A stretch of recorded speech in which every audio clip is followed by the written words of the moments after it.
السلام عليكم ورحمة الله تعالى وبركاته أصدقائي في كل مكان، أهلا وسهلا بكم في قناتي على اليوتيوب.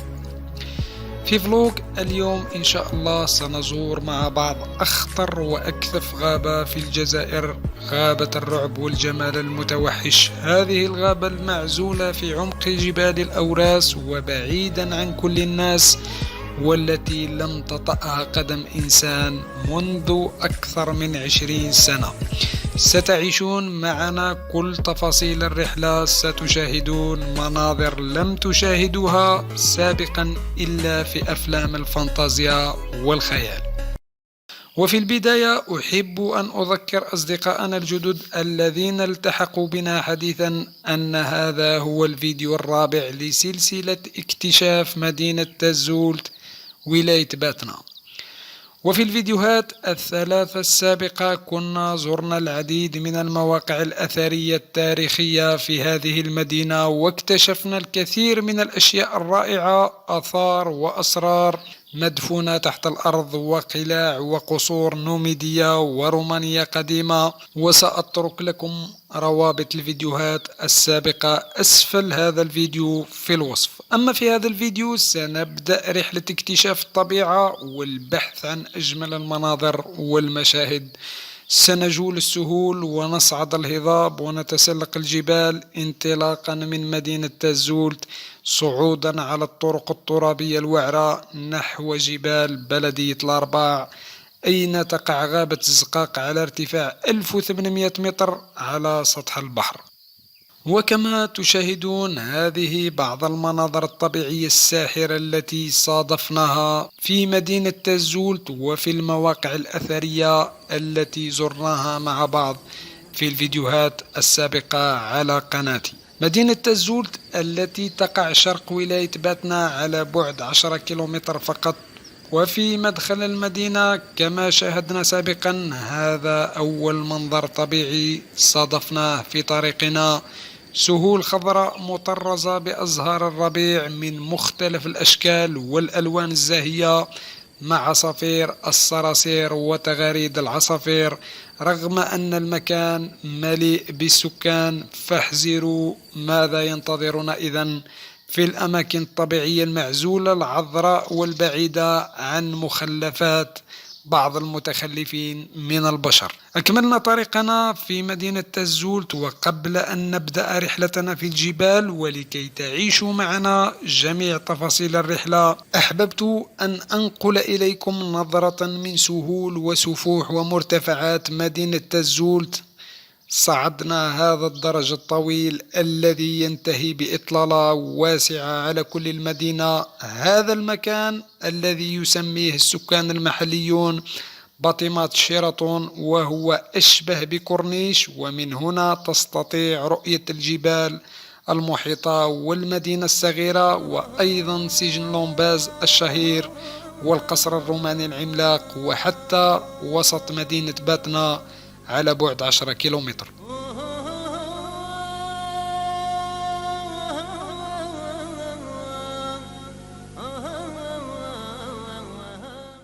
أكملنا طريقنا سيرا لنجد أنفسنا في هذا السفح الجبلي، هذا المكان المسمى دردور، ومن هنا ستقابلك بساتين ساحرة الجمال وألوان بالغة الحسن والكمال.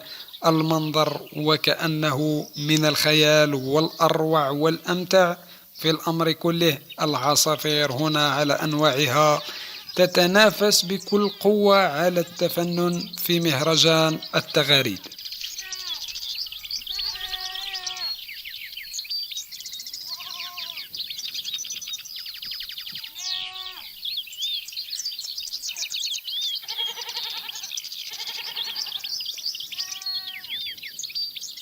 وفي أعلى المنحدر تقابلك إطلالة لقصر دردور، هذا القصر القديم الذي يضيف للمشهد إحساس وكأنك تشاهد أمامك أحد أفلام الفانتازيا والخيال.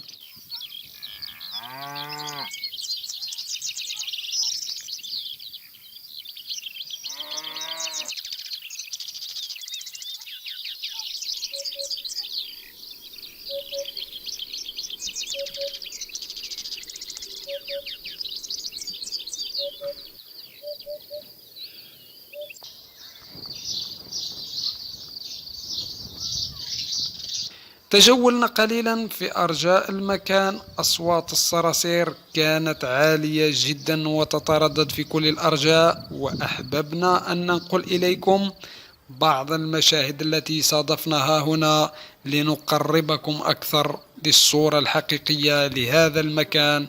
وأنا أعتقد بأن هذه المشاهد ستساعدكم حتما على الاسترخاء وإراحة الأعصاب.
وبعد جولة قصيرة في المكان عدنا أدراجنا إلى الطريق لكي نبدأ رحلة الصعود إلى الجبال نحو غابة زقاق. وفجأة انقلب الجو وتغيمت السماء ليبدأ تساقط الأمطار الخفيفة.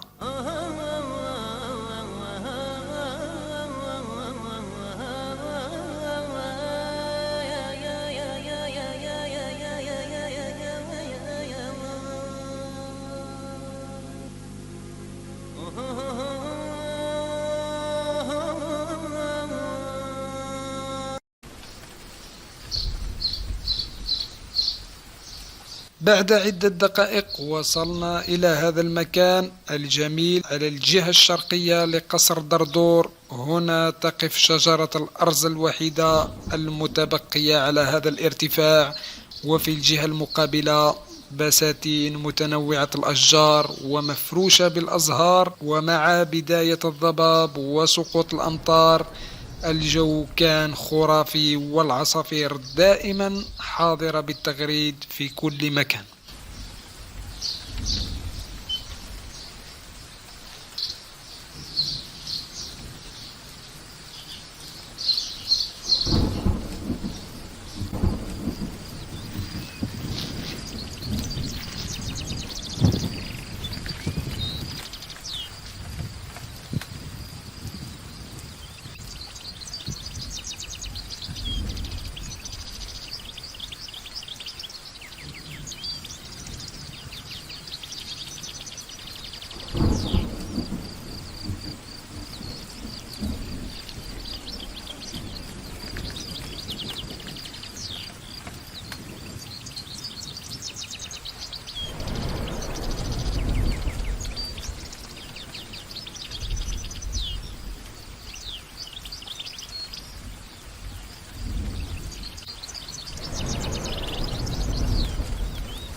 واصلنا طريقنا صعودا إلى الجبال، ومع تواصل زخات المطر الخفيفة الدافئة وبداية نزول الضباب وانتشار رائحة التراب الزكية الممزوجة بنسيم الأشجار وعبق الأزهار، المشهد هنا سيلامس جميع حواسك الخمسة. في هذه الإضاءة الخافتة هنا تشاهد وتسمع وتشم وتحس وتتذوق جمال الطبيعة الجزائرية الخلابة. وسأترككم مع بعض اللقطات والصور التي أخذناها من طريقنا، والتي لا تحتاج إلى أي تعليق.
واصلنا رحلتنا صعودا إلى الجبال، وفي كل خطوة نخطوها كانت تزيد غزارة الأمطار وكثافة الضباب. الرؤية أصبحت غير واضحة، وبقية الطريق الترابية تحولت إلى أوحال خطيرة، وسيكون من المستحيل مواصلة السير فيها.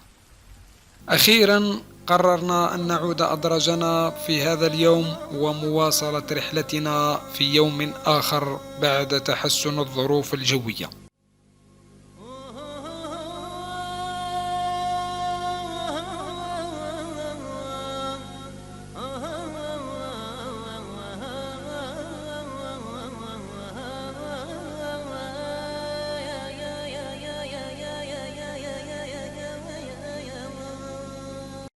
ولأسباب خارجة عن إرادتنا عدنا لمواصلة الرحلة، لكن بعد أكثر من شهر كامل. إنها بداية الصيف وبداية موسم الحصاد في سهول باتنا، لكن هنا على هذا الارتفاع في أعالي مدينة تزولت ما زالت ملامح الربيع، وما زال موسم الحصاد لم يحن بعد.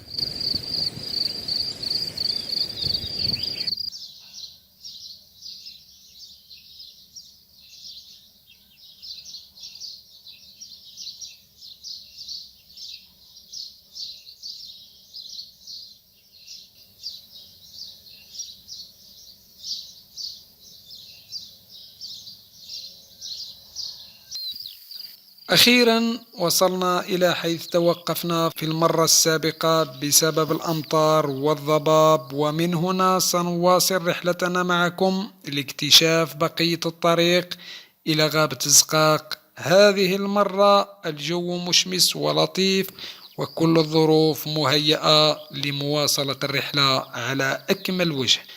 وعلى قمة أحد الجبال استوقفنا هذا المنحدر الأخضر المليء بالزهور. الصيف في المدينة والربيع في الجبل، وكأنك سافرت من بلد إلى بلد، بينما درجة الحرارة مرتفعة جدا أسفل المدينة. هنا ما زال الجو ربيعي بارد ولطيف.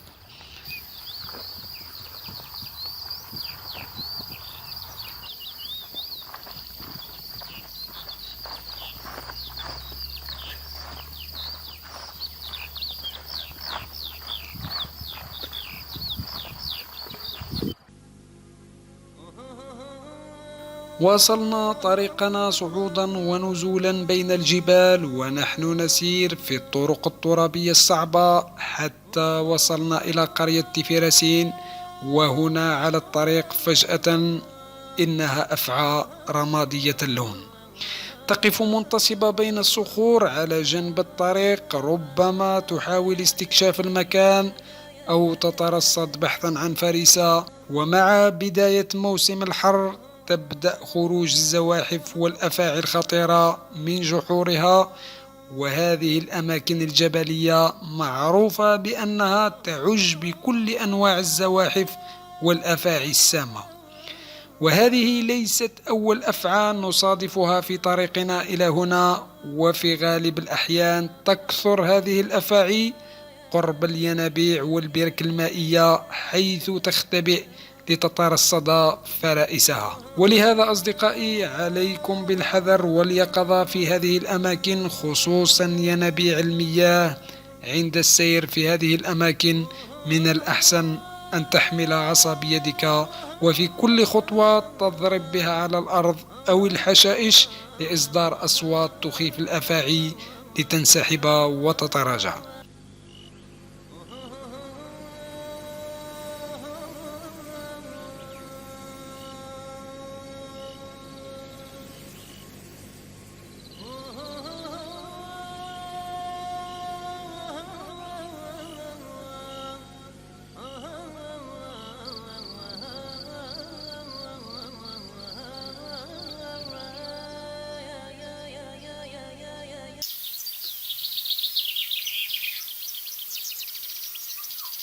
وغير بعيد عن مكان الأفعى ببضع أمتار فقط وجدنا هذا الوادي الذي يجري بالمياه العذبة قاطعا الطريق.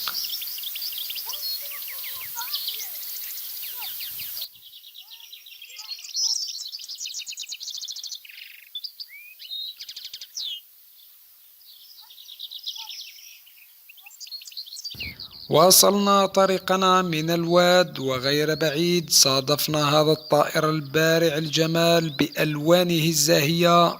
إنه طائر اليمون كما يسميه السكان المحليون، ويسمى أيضا آكل النحل لأنه يقتات بأكل النحل. هذا الطائر الجميل والكبير والذي يعادل حجمه حجم الحمام متواجد بكثرة في هذه المناطق التي تتميز بتنوع كبير للطيور والعصافير الزاهية فيها، نظرا لبعدها عن الصيادين والمفسدين أعداء الطبيعة من البشر.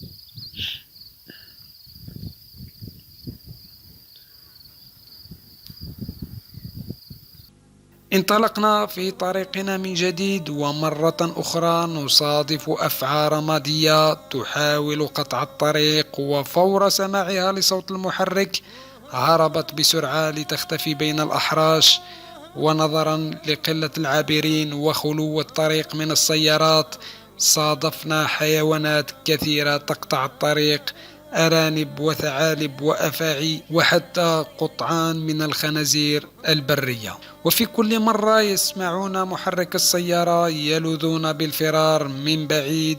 أغلب هذه الحيوانات كانوا أسرع من كاميرتنا، وللأسف لم نوفق في تصويرها جميعا.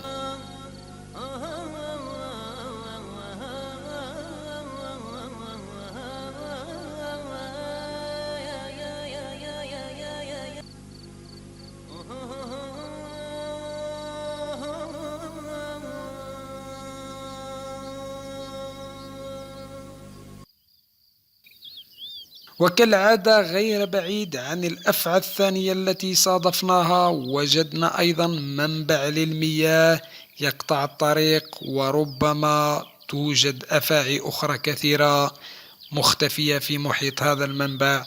تترصد العصافير والقوارض والسحالي هنا لاصطيادها.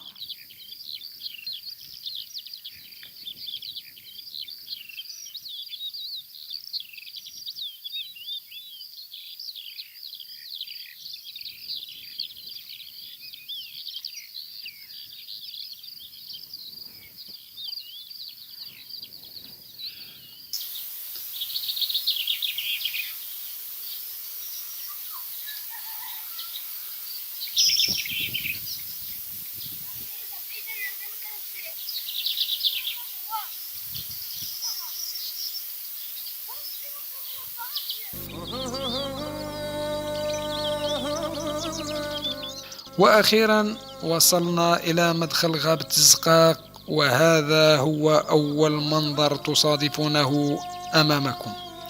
الجزء الأكبر من الغابة الشاسعة التهمتها ألسنة النيران في السنوات الماضية، حرائق ضخمة حدثت هنا. ومن مدخل الغابة تلاحظون أن آلاف الأشجار اليابسة والمحترقة ما زالت واقفة في مكانها، وجذوع الأشجار المتفحمة في كل مكان. وللأسف الجهة الغربية من الغابة أحرقت كليا لتبقى فقط الجهة الشرقية. ولكن الحمد لله الغابة تتجدد منذ سنوات، وأشجار جديدة تخلف الأشجار السابقة المحترقة. الغابة تضمد جراحها وتعود بقوة إلى الحياة.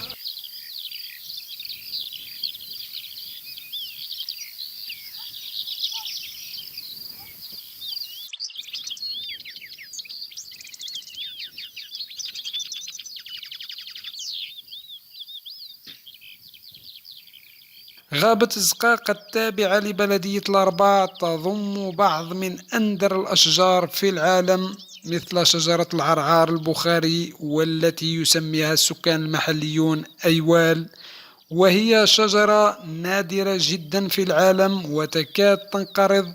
وأيضا شجرة الأرز الأطلسي، وشجرة التنوب النوميدي، والبلوط، والصنوبر الحلبي، وعدة أنواع أخرى من الأشجار.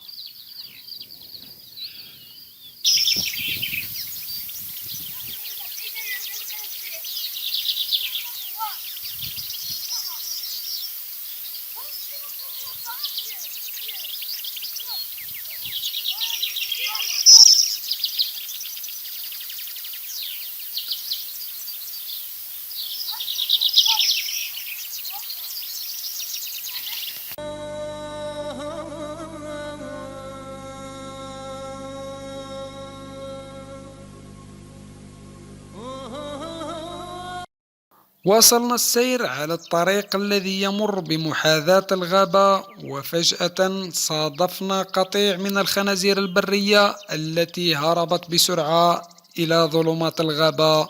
حاولنا أخذ بعض الصور لهذا القطيع من بعيد، للأسف كثافة النباتات وظلام الظلال أثرت على جودة التصوير كما تشاهدون.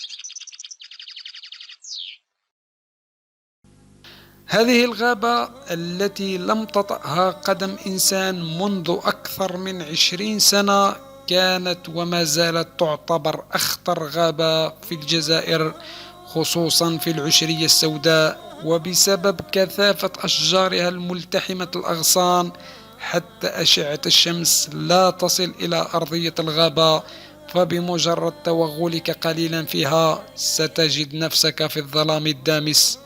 الغابة عبارة عن متاهة حقيقية يصعب الخروج منها، بالإضافة إلى احتوائها على حيوانات خطيرة مثل الضباع والذئاب والأفاعي السامة. حتى الجيش الفرنسي لم يجرؤ على دخولها إبان ثورة التحرير.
الروح غير وبرار بغيونا وكار ماني من لازيك كثيرات. الروح غير وبرار